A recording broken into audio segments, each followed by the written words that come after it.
নবী করিম সাল্লাল্লাহু আলাইহি ওয়াসাল্লাম সারা দুনিয়ায় আরব প্রথম জাতি জানিয়েছেন হেরা গুহা থেকে এসে, ইয়া আইয়ুহান নাস কুলু লা ইলাহা ইল্লাল্লাহ। আপনারা জানেন নবী করিম সাল্লাল্লাহু আলাইহি ওয়াসাল্লামের ইসলামের দাওয়াত দেওয়া যখন শুরু করেছেন, নবী করিম সাল্লাল্লাহু আলাইহি ওয়াসাল্লামের ইসলামের দাওয়াত দেওয়া শুরু করার পর আপনারা জানেন পুরো আরব নবী করিম সাল্লাল্লাহু আলাইহি ওয়াসাল্লামের প্রতিপক্ষ হয়ে গিয়েছিল।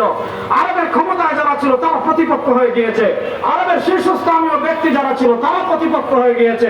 শুধু আরব না, আশেপাশের যত কবিলা আছে, আশেপাশের যত পুত্র আছে, সব রাসূল করিম সাল্লাল্লাহু আলাইহি ওয়াসাল্লামের প্রতিপক্ষ হয়ে গিয়েছে। হযরত আবু বকরের প্রতিপক্ষ হয়ে গিয়েছে, হযরত ওমরের প্রতিপক্ষ হয়ে গিয়েছে, হযরত উসমানের প্রতিপক্ষ হয়ে গিয়েছে, সাহাবায়ে কেরাম রিদওয়ানুল্লাহি আলাইহিম আজমাইনের প্রতিপক্ষ হয়ে গিয়েছে। তারা কি মনে করেছিল?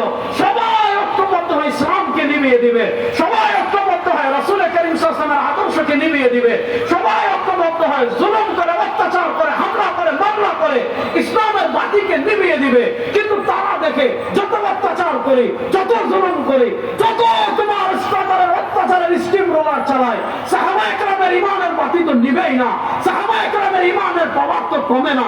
যত অত্যাচার করেন সাহাবায়ে কেরাম আদর্শ ছাড়ে না, যত লোক দেখান সাহাবায়ে কেরাম আদর্শ ছাড়ে না, যত নেতৃত্বের লোক দেখায় সাহাবায়ে কেরাম আদর্শ ছাড়ে না, নেতৃত্বের লোক দেখালে সাহাবারা আদর্শ ছাড়ে না, নারীর লোক দেখালে সাহাবায়ে কেরাম আদর্শ ছাড়ে না, ক্ষমতার লোক দেখালে সাহাবায়ে কেরাম আদর্শ ছাড়ে না।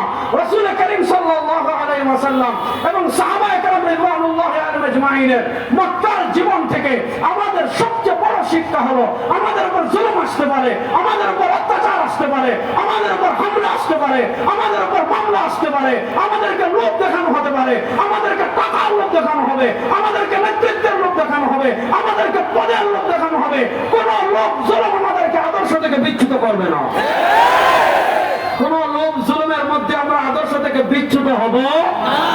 আপনি যদি আপনার আদর্শের উপর স্থায়ী থাকেন, দেখেন মক্কার জীবনে সাহাবায়ে কেরাম রিদওয়ানুল্লাহি আলাইহিম আজমাইন সংখ্যায় অনেক কম, কিন্তু এটা জাদুর মতো, বন্যার পানির মতো, বাতাসের মতো ইসলাম মক্কায় কেন ছড়ালো? অনেক ফিকহ সিরা পড়লে আপনারা অনেকগুলো কারণ পাবেন। আমি শুধু একটা কারণের দিকে ইশারা করছি, সেটা হলো কাফেররা দেখে কি যত অত্যাচার করে। বেলাল রাদিয়াল্লাহু তাআলার উপর অত্যাচারের কথা আপনারা জানেন, হযরত আম্মার ইবনে ইয়াসিরের উপর অত্যাচারের কথা আপনারা জানেন, হযরত সাইয়েদনা আবু বকর সিদ্দিক রাদিয়াল্লাহু তাআলার উপর অত্যাচারের কথা আপনারা জানেন। খুদ নবী করিম সাল্লাল্লাহু আলাইহি ওয়াসাল্লাম, যে নবীর মাকাম কত বেশি, যে নবীর মর্যাদা কত বেশি, আল্লাহ কোরআনে বলেছেন আলাম নাশরাহ লাকা সাদরাক ওয়া ওয়াদানা আনকা বিজরাক আল্লাযী আনকাযা যাহরাক ওয়া রাফা'না লাকা যিকরাক। আল্লাহ বলেন, হাবিব, আপনার সম্মান বাংলাদেশের কেউ বাড়াতে হবে না, আপনার সম্মান দুনিয়ার কেউ বাড়াতে হবে না। শুনেন, দুনিয়ার কেউ যদি আপনার সম্মান বর্ণনা করে, ওয়া রাফা'না লাকা যিকরাক, হাবিব আপনার আলোচনা, আপনার সম্মান আমি আল্লাহ বুলন্দ করে দিয়েছি।